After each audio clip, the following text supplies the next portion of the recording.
И така, качихме се на камбанарията с бай Любен.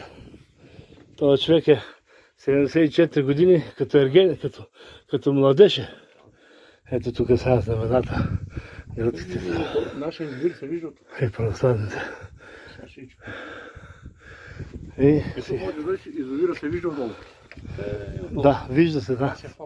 Това Ловченски ли е извира? Това си е там българско. И зачекай малко сега. Това тук е това район, това е било селището, Старо Ловче. Където са живели хората с къщи. Над 3500 жители е имало селото. И след 1942 година, като затварят, те си отиват българско. Това е черквата отгоре покрива на Свети Архангел, черквата. И сега бай Любен. Това си е тук старо, от 1877 година. Завършена. Айде, бай Любен, пусни.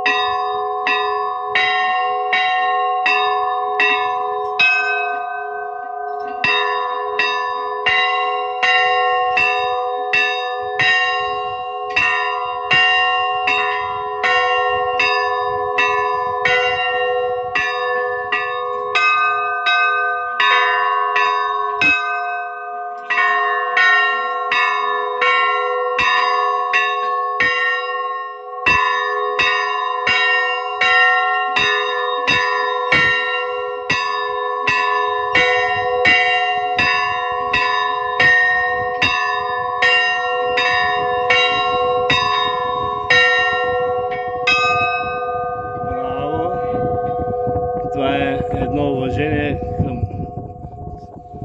православието на нашата черква, Свети Архангел Михаил. Имаше едно тук няма чука камбанче.